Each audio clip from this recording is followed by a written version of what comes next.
After the reformatory released me, I followed a map my mother had hidden. The farm was still waiting. For 2 years, the world had been concrete walls, fluorescent lights humming a tune of despair, and the measured cadence of guards' footsteps on polished floors. Freedom wasn't a soaring feeling, it was a physical shock, like stepping out of a dark room into the blinding sun. The air was too big, the sky was too open. I stood outside the gates of Northgate Juvenile Correctional Facility, a place that had scraped my name, Leo, down to a number. I was 18 years old, an adult by law, a ghost by every other measure.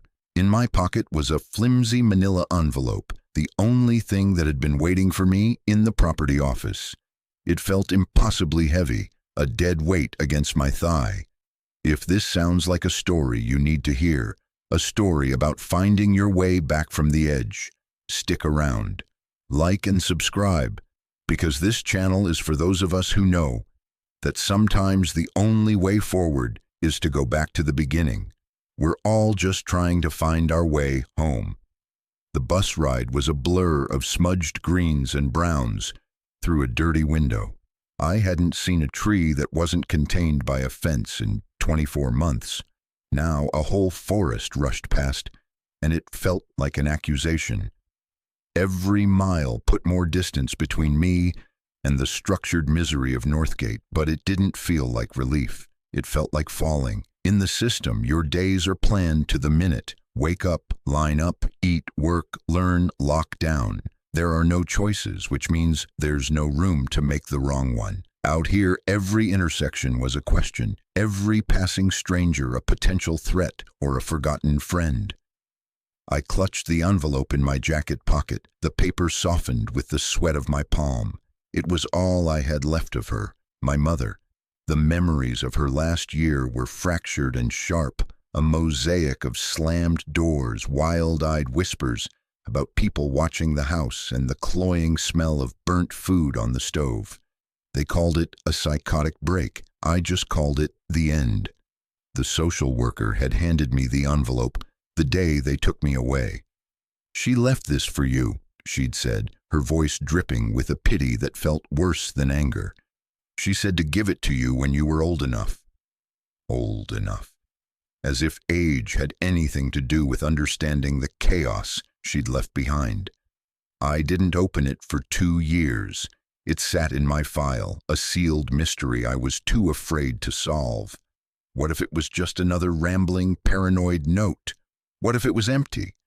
The not knowing was better than another confirmation that the mother I remembered from my early childhood, the one who smelled of soil and sunshine, who taught me the constellations, was gone long before she actually died.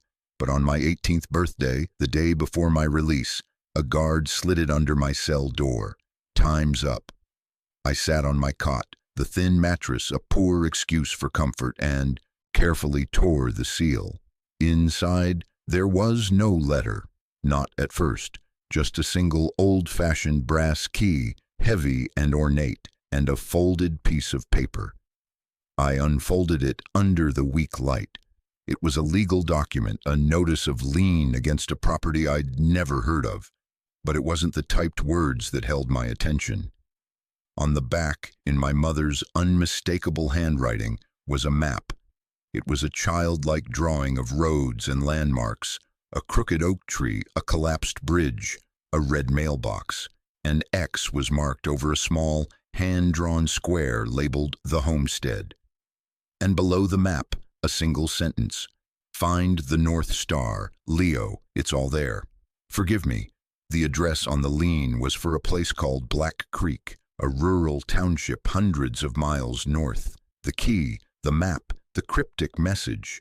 It was the last piece of her, and as broken as she had been, it was a direction. It was more than I'd had in years. The bus lurched, pulling me from my thoughts as it slowed for a stop. I was still hours away from Black Creek, but with every mile a terrifying, fragile seed of hope had begun to sprout in the barren ground of my chest. Maybe she hadn't just left me with chaos. Maybe she had left me a destination. The final leg of the journey was on foot. The bus dropped me at a crossroads with a gas station on one corner and a boarded-up diner on the other. The sign for Black Creek said it was another 4 miles down a cracked asphalt road that disappeared into a tunnel of dense, overhanging trees.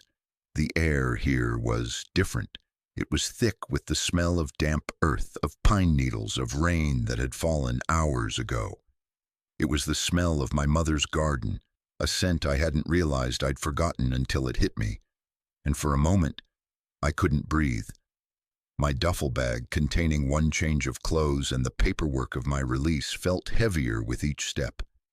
Cars were infrequent, their drivers slowing to get a better look at the boy with a state-issued haircut walking down the side of their road. I kept my head down, my eyes fixed on the crumbling pavement. The map was a ghost in my mind. I passed the crooked oak tree, its branches reaching out like skeletal arms. I crossed a shallow stream where a bridge had once been, the stones now just a jumble in the water. The landmarks were real. This place was real.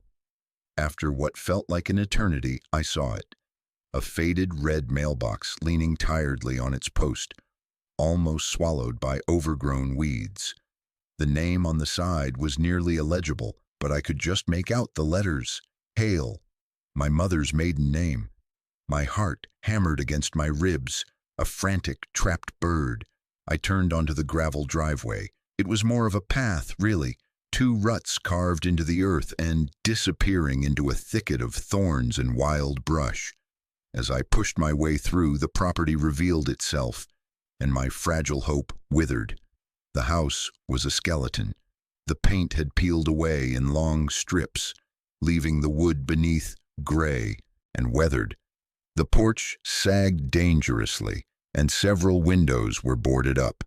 To the left, a large barn leaned at an angle that defied physics, its roof a patchwork of missing shingles and gaping holes. The fields that stretched out behind it were a sea of tall brown weeds. It wasn't a homestead, it was a ruin, a monument to neglect. I felt a bitter laugh rise in my throat.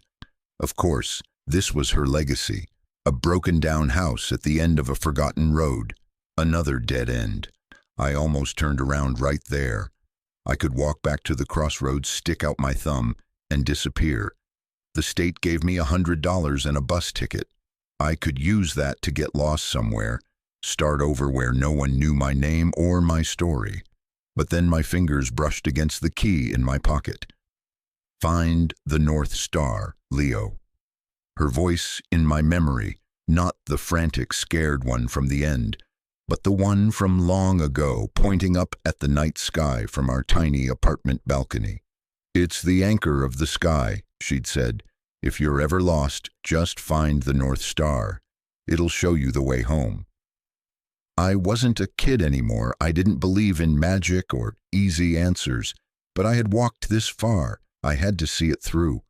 With a deep breath that tasted of dust and decay, I walked up the groaning steps of the porch and slid the heavy brass key into the lock. It turned with a satisfying, solid clunk. The door swung inward on a long, low groan, opening into a world of shadow and silence. The air inside was stale and thick, smelling of dust, mice, and something faintly floral like dried lavender. A thick coat of dust lay over everything, a soft gray blanket preserving the scene beneath. Motes danced in the single beam of light that cut through the grime on a window. It was like stepping into a photograph. Furniture huddled in the center of the living room, draped in white sheets like a gathering of ghosts. I pulled back a corner of one, a floral sofa, worn but clean underneath the dust, a solid wood coffee table. It was all old, but it was good. Cared for. This wasn't the home of someone who had given up. This was the home of someone who was planning to come back. I moved through the downstairs, my footsteps unnaturally loud in the profound silence. The kitchen was small, with faded yellow countertops. A calendar on the wall was still turned to August, 4 years ago, the month she died, the month my life fell apart. My throat tightened. I forced myself to keep moving, to think of this not as a tomb, but as a puzzle. Find the North Star. It wasn't just a sentimental phrase, it was an instruction. I started looking for it. I checked the walls for paintings, the bookshelves for titles, the floorboards for markings. Nothing. I went upstairs, the steps creaking under my weight. There were 2 bedrooms. One was small and empty, save for a single mattress on the floor. The other was clearly hers. A large 4-poster bed, also draped in a sheet. A vanity with a dusty mirror. A rocking chair in the corner. And there, on the rough-hewn floorboards, half hidden under the edge of a faded rag rug, was a small painted star. It was no bigger than my thumb, a simple 5-pointed shape in what was once bright blue paint. The North Star. My breath caught. I knelt, my knees cracking, and my fingers traced the painted shape. It was real. This was the spot. I pushed the rug aside. The floorboards around the star looked just like the others. I pressed on them one by one. Nothing. I ran my fingers along the seams, feeling for a loose edge. One of them, right at the tip of the star's uppermost point, shifted slightly. My heart leaped. I dug my fingernails into the crack and pried. The board came up with a soft groan of old wood, and there, nestled in the dark space below, was a small rectangular metal box. It was heavy, made of dark steel, with a simple lock on the front. Beside it lay a sealed envelope with my name on it, written in her hand. My hands trembled as I lifted them out. The dust motes swirled around me, witnesses to a secret held for 4 long years. I sat back on my heels, the cold metal of the box in one hand, the crisp paper of the envelope in the other. The silence of the house seemed to be holding its breath, waiting. I decided to open the letter first. The words were the key. The box was just a container. I slit the envelope open with my thumbnail and unfolded the pages within. The handwriting was neat, controlled. It was the handwriting of the mother I thought I'd lost long before she was gone. "My dearest Leo," it began, "if you are reading this, it means I am gone, and it means you are finally 18. I hope the years have been kind. No, that's a lie. I know they haven't been, and for that I am so sorry. More sorry than you will ever know. There is so much I have to explain, and so little time on this page. The first thing you need to know is that I was not crazy. I was sick, yes. The cancer came back. But the paranoia, the fear, the things that made you look at me with such confusion in your eyes, that was real. They were real." I had to stop reading. My eyes burned. Cancer? She'd never told me.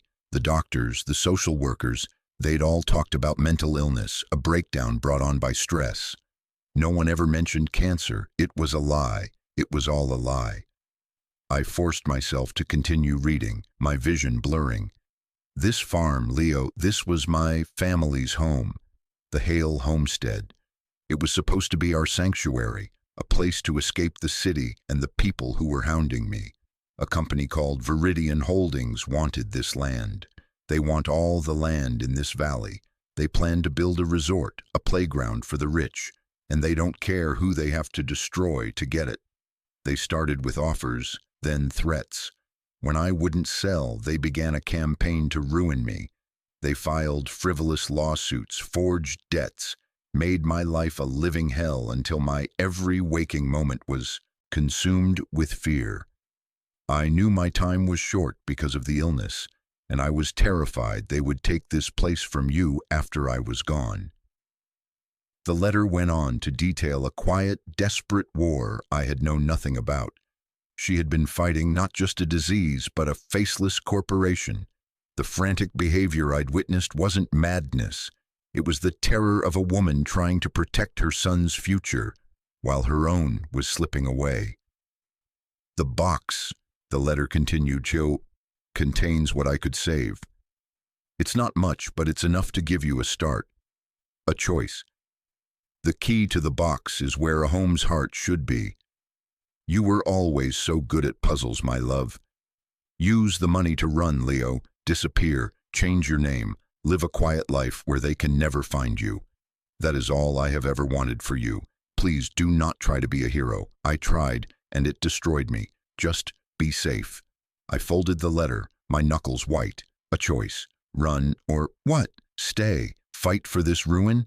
The anger was a hot lump in my throat. Anger at Viridian, at the social workers, at the whole world for letting this happen. But mostly, I was angry at myself for believing she was just another tragic story, for not seeing the fight behind her fear, where a home's heart should be. The phrase echoed in my mind. I looked around the dusty room, then my eyes fell on the fireplace against the far wall. A large stone hearth, cold and black, the heart of the home. I scrambled over to it, my hands searching the rough stones, the soot-covered bricks inside. Tucked away on a high ledge inside the chimney flue, my fingers closed around another, smaller key. It was cold and slender. It fit the lock on the metal box. With a click, the lid sprang open. My breath hitched. It was full of money, stacks of $100 bills, neatly wrapped in rubber bands. I didn't count it, but it was more money than I had ever seen in my life. Tens of thousands of dollars. Beneath the cash was a small leather-bound folder. I opened it. Inside was a birth certificate, not mine, hers, and the name on it wasn't Sarah Hale. It was Sarah Connolly, and beside it, another envelope, thicker this time, with the single word proof written on the front. She had given me a choice, but she had also given me a weapon.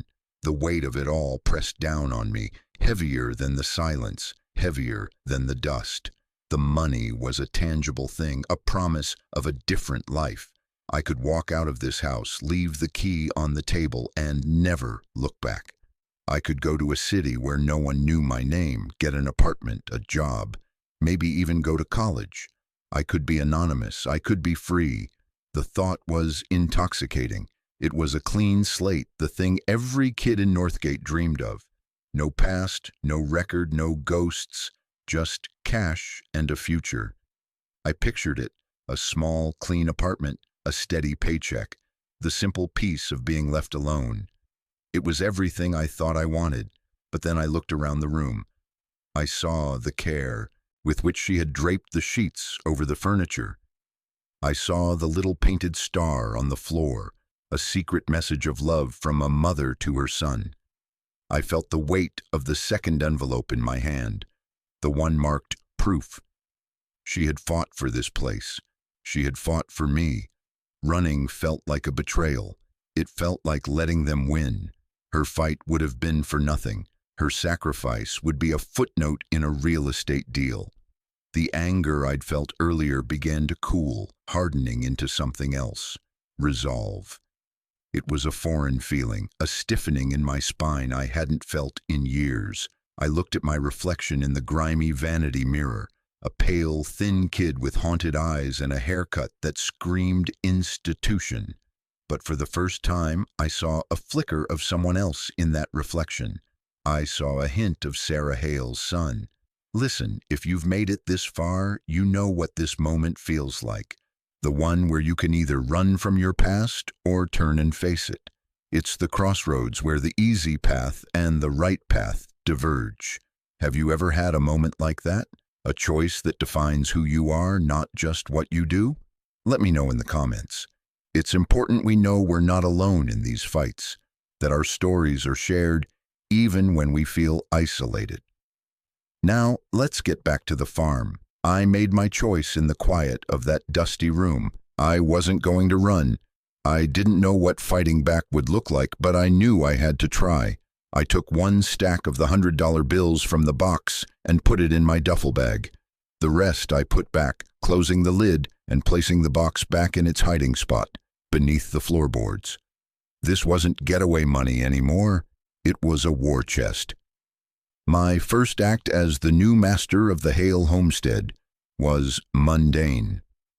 I walked the 4 miles back to the gas station, The man behind the counter, a grizzled old-timer with a name tag that read Earl, watched me with weary suspicion as I bought a bucket, sponges, cleaning supplies, and a box of protein bars. I paid with a crisp $100 bill, and his suspicion deepened.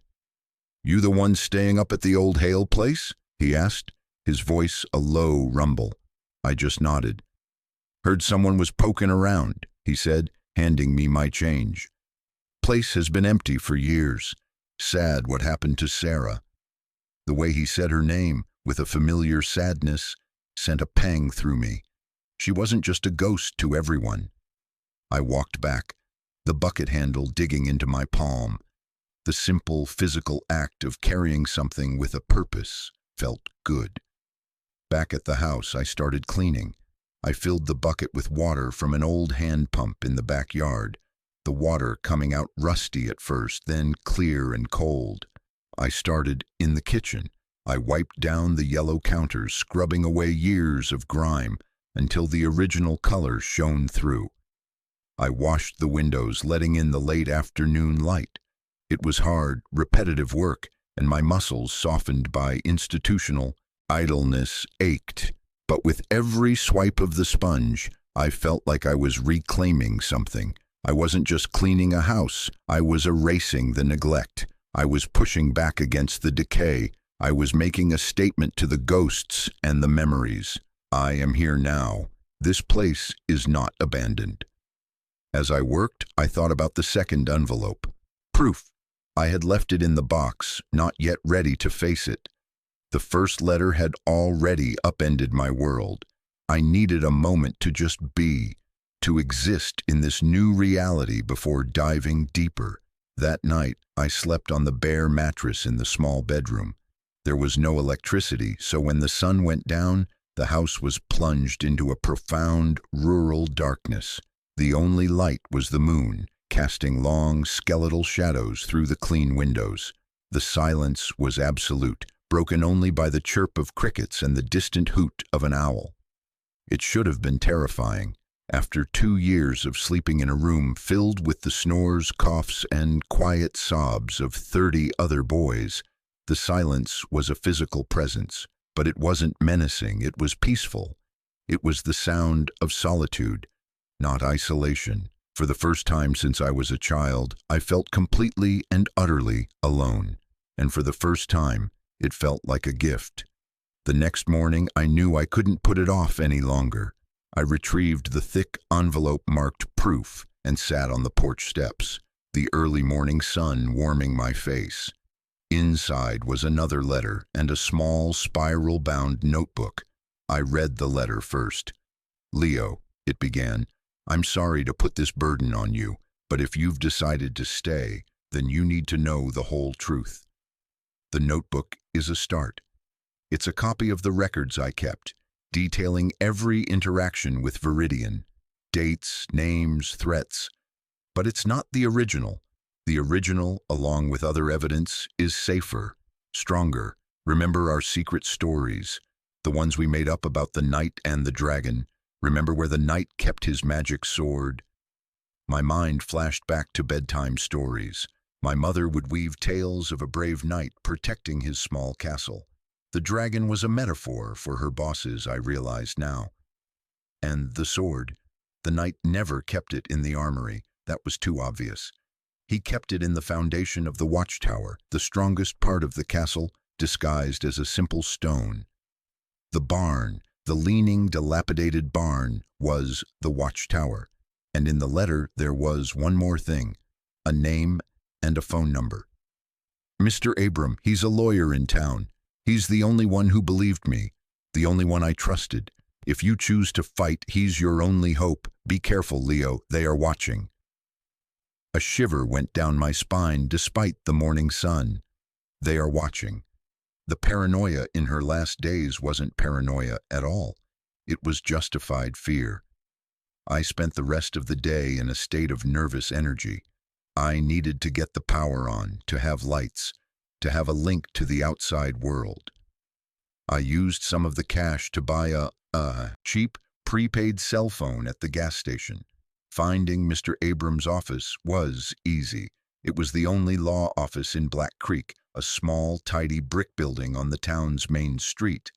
The sign was faded, Abram and Son, attorneys at law. The "and Son" was painted over. I hesitated on the sidewalk for a full 10 minutes before pushing the door open. The man who sat behind a massive oak desk was old, probably in his late 70s, with a shock of white hair and eyes that seemed to see right through me. "Can I help you?" he asked, his voice dry as autumn leaves. "I'm looking for Mr. Abram," I said, my own voice sounding thin and young. "You've found him," he said, not unkindly. "I'm Leo," I said, my throat suddenly dry. "Sarah Hale's son." Mr. Abrams' expression didn't change, but something shifted in his eyes, a flicker of recognition, of sorrow. He gestured to the worn leather chair opposite his desk. "I was sorry to hear about your mother," he said, his tone formal but sincere. "She was a fighter." "She told me to find you," I said, getting straight to the point. "She said you were the only one who believed her." He leaned back in his chair, the leather groaning. "I believed her because I've seen it before. Viridian Holdings has been buying up this valley for a decade. They come in with lowball offers, and if you refuse, they find other ways. Liens, code violations, cutting off access to water. They bleed people dry until they have no choice but to sell for pennies on the dollar. Your mother was the first one who decided to document it, to fight back in a real way. He confirmed everything, the fraudulent debts, the harassment. He told me Viridian had already filed a motion to foreclose on the property, to seize it from her estate. They think the estate is empty," he said. "They don't know about you. You're turning 18 and showing up here. It throws a wrench in their plans, but they won't give up. They'll come after you now." The words hung in the air between us. "They'll come after you now." "My mother," I said, my voice barely a whisper. "She left evidence. She said it was in the foundation." Mr. Abram leaned forward, his eyes sharp. "If you can find that, Leo, if that evidence is what she claimed it was, you might not just save your farm, you might just save this whole valley." I left the lawyer's office with a renewed sense of purpose, but also a knot of fear tightening in my stomach. This was real. It wasn't just about reclaiming a memory anymore. It was a genuine fight with a powerful, unseen enemy. Mr. Abram had given me some advice. Act normal. Get the power on. Buy groceries. Let them think you're just some kid squatting in his mom's old house. The longer they underestimate you, the better. So that's what I did. I called the power company and arranged to have the electricity restored. I spent the afternoon clearing the path to the barn, hacking away at the thorny brush with a rusty machete I found in the shed. The work was grueling, and every snap of a twig in the woods made me jump. I felt exposed, watched. Was it just my imagination fueled by my mother's letters, or were there really eyes on me? The barn was even more imposing up close. It was huge, far bigger than it looked from the house, and it smelled of hay, rot, and time. The main doors were barred from the outside by a thick piece of timber. I heaved it aside and pulled the massive doors open. They scraped against the ground, the sound echoing in the cavernous space. Light streamed in, illuminating a scene of organized decay. Old farm equipment stood silent and rusted. Stalls lined one wall, empty. A hayloft loomed above, shrouded in shadow and cobwebs. It was the foundation I was interested in. A solid wall of large gray fieldstones, cool and damp to the touch. It ran the entire length of the barn. Where to even begin?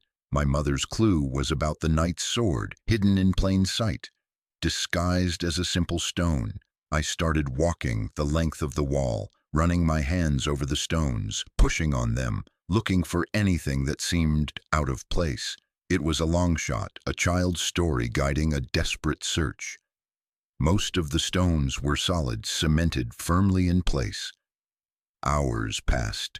The sun began to dip lower, casting long shadows across the barn floor. Dust motes danced like tiny golden insects. I was about to give up, convinced I had misunderstood, when my hand brushed against a stone that felt different. It was smoother than the others, and the mortar around it seemed newer, less crumbled. It was at about chest height, no different in size or color from its neighbors. I pushed on it. It didn't budge. I pushed harder, putting my shoulder into it. Nothing. Frustrated, I slammed my fist against it. It wasn't the force that did it, but the vibration. The stone shifted inward just a fraction of an inch. My heart hammered. I wedged my fingers into the tiny gap and pulled. The stone slid out with a grating sound, revealing a dark rectangular cavity within the foundation wall. My hands, trembling, reached inside. My fingers brushed against something wrapped in oilcloth. I pulled it out. It was a package, heavy and dense. I carried it over to the wide barn doors, into the last of the daylight, and unwrapped it. Inside was a thick, leather-bound ledger.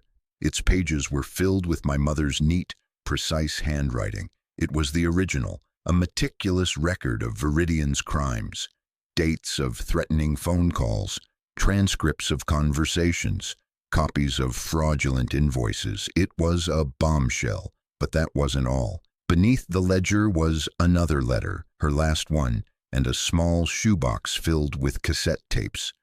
I opened the letter first, my hands shaking so badly I could barely read. "My beautiful boy," it began, "this is the last thing I will ever write to you, and it is the hardest. If you have found this, you have found my heart, my anger, and my deepest shame. There's one more thing you need to understand, Leo. The most important thing. I need you to know why I let them take you." The words hit me like a physical blow. Let them take me? I remembered that day with sickening clarity. The social workers at the door. My mother disheveled, ranting about conspiracies, her eyes vacant. She hadn't fought for me. She hadn't even seemed to notice as they led me away. The betrayal I'd felt that day had been the cornerstone of my grief for years. "They threatened you, Leo," the letter continued. "A man from Viridian, a Mr. Graves. He told me that if I didn't stop my investigation, something might happen to my son. An accident. He said the state was a deep, dark place where a troubled kid could get lost forever. And in that moment, I understood. I couldn't protect you if you were with me. I was a target. But if you were taken from me, if you were declared a ward of the state because your mother was unstable, they wouldn't be able to touch you. You would be in the system, registered, tracked. You would be safer in a cage they didn't control than you would be free with me. So I did the most monstrous thing a mother can do. I put on a performance. I stopped taking my pain medication. I stopped sleeping. I let myself become the crazy woman they wanted me to be. I let them take you, my love, because it was the only way I could save your life. I couldn't breathe. The world tilted, the barn walls seeming to ripple and warp. The carefully constructed narrative of my life, the story of an abandoned boy whose mother had lost her mind, shattered into a million pieces. She hadn't abandoned me. She hadn't broken. She had sacrificed herself, her reputation, her last precious months on earth to build a wall around me. The reformatory hadn't been a punishment. It had been a sanctuary, a desperate, brutal, last-ditch act of love. I collapsed against the barn wall, the letter clutched in my hand, and I wept. I cried for the years I had spent hating her, for her weakness, when I should have been in awe of her strength. I cried for the scared, confused boy who was led out of his apartment, believing his mother didn't want him. And I cried for her, for the unimaginable pain she must have endured, alone in this house, fighting a war no one could see, knowing her son thought she had betrayed him. It was a storm of grief, years of dammed-up pain breaking free. When the tears finally subsided, a profound, aching calm settled over me. The guilt I had carried for so long, Guilt for being angry with her, guilt for surviving when she didn't, was washed away. In its place was a love so fierce it felt like it could burn the whole world down. I picked up one of the cassette tapes. It was labeled with a date from just a few weeks before I was taken. With trembling hands, I found an old portable cassette player in the shed, its batteries miraculously still holding a faint charge. I put the tape in and pressed play. The hiss of the tape was followed by the sound of our old kitchen phone ringing. Then my mother's voice, strained but steady. "Hello?" A man's voice, smooth and cold as a snake. "Sarah, it's time to stop. I have nothing to say to you, Mr. Graves." "I think you do," the voice purred. "You have a fine boy. Leo, isn't it? It would be a shame if he had an accident on his way home from school. A real tragedy." There was a long silence. Then my mother's voice, barely a whisper but laced with steel. "You stay away from my son," he laughed. "The choice is yours, Sarah.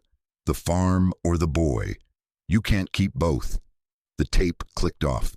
I sat there in the fading light, the man's voice echoing in my ears. "The choice is yours. The farm or the boy." She chose me. She had given up the farm to save me, and in doing so, had left it for me to find. The inheritance wasn't the land or the money. It was the truth. It was this story. It was the impossible weight of her love. The next morning, I walked into Mr. Abram's office and placed the ledger, the shoebox of tapes, and the final letter on his desk. He looked at the items, then at my face. My eyes were red-rimmed, but my expression was set. I was no longer a lost kid. I was Sarah Hale's son, and I was here to finish her fight. He spent the next hour reading the letter and listening to the tape of Mr. Graves.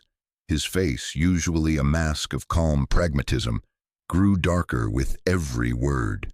When he finally looked up, the weariness was gone, replaced by a cold fire. "This is it," he said, his voice low. "This is the smoking gun. This isn't just a civil case about property fraud anymore. This is criminal conspiracy, extortion, racketeering." He explained the plan. The evidence was enough to get the district attorney's office to open a criminal investigation into Viridian Holdings.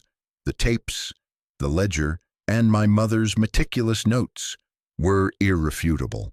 He also said that with this proof, we could file a class-action lawsuit on behalf of all the other families in the valley who had been forced out by Viridian's tactics. "This is going to be a long, ugly fight, Leo," he warned me. "Viridian has deep pockets and powerful lawyers. They will try to discredit you, to discredit your mother. They will paint her as an unstable, vindictive woman. They will paint you as an opportunistic delinquent." "Let them try," I said, and the words felt solid, real.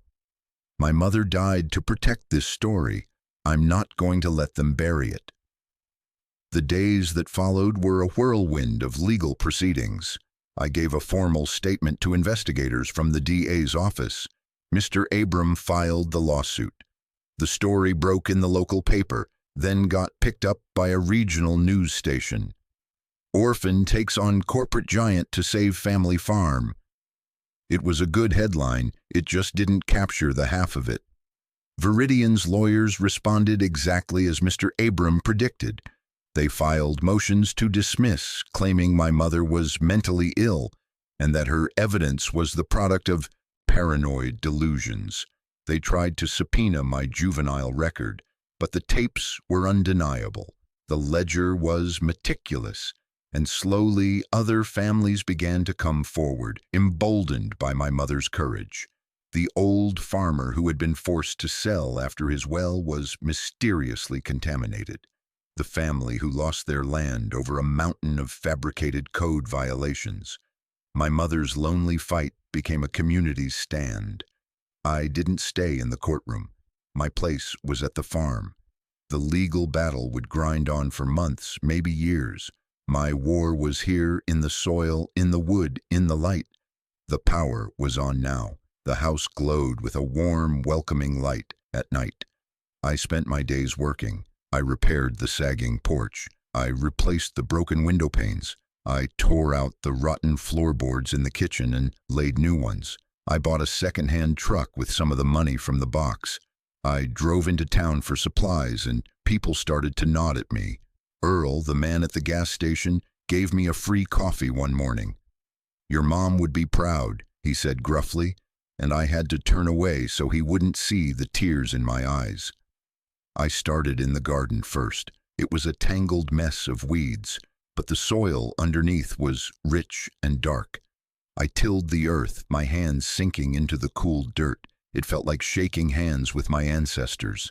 I found the faint outlines of my mother's old vegetable beds and began to clear them, to bring them back to life. I planted seeds, tomatoes, zucchini, lettuce. Simple things, things that grow. One afternoon, as I was weeding, Mr. Abrams' car pulled up the driveway. He got out, looking less like a lawyer and more like a neighbor. He handed me an envelope. "It's an offer," he said, "from Viridian. They want to settle. They'll drop the lien, give you clear title to the farm, and offer you a substantial sum of money. In return, you drop the lawsuit and hand over the ledger and the tapes." It was the easy way out. A clean victory. Everything I had fought for, handed to me on a platter. I would have the farm, free and clear. I would have enough money to live comfortably for the rest of my life. But the class action suit, the one for all the other families, would be dead. The criminal investigation would likely wither away. Mr. Graves would walk free. "What do you think I should do?" I asked him. Mr. Abram looked out over the fields, at the work I had started.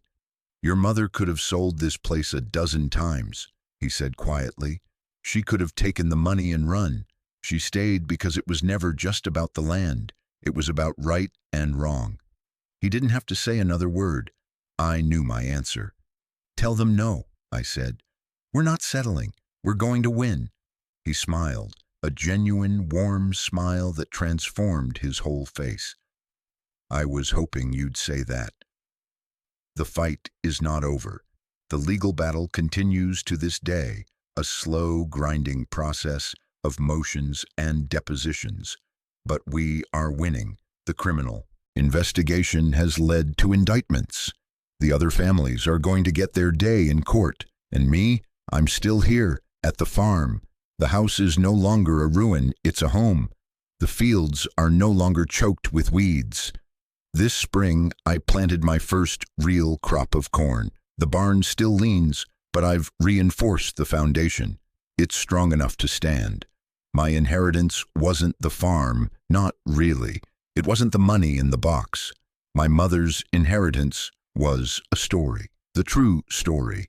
It was the knowledge that I was not abandoned but protected, that I was not the son of a broken woman but of a warrior. Home, I've learned, isn't a place you are given. It's not a deed or a title. It's something you build. It's something you fight for. It's the choice to stay when it would be easier to run. It's the act of planting a seed in soil that others have called barren. It's the decision to honor the sacrifices of those who came before you by living a life of purpose. My mother taught me that some things are worth fighting for, even when it feels hopeless, even when you're alone. She taught me that the truest strength is found not in the absence of fear, but in acting despite it. What's the inheritance that was left for you? I don't mean money or property. I mean a lesson, a strength, a story that shaped you. Share it in the comments below. If these kinds of stories matter, if you believe in second chances and fighting for what's right, then join this community. Subscribe. Because every story of survival, every quiet act of courage deserves to be heard. And you are not alone in your fight. Whatever it may be, you are not alone.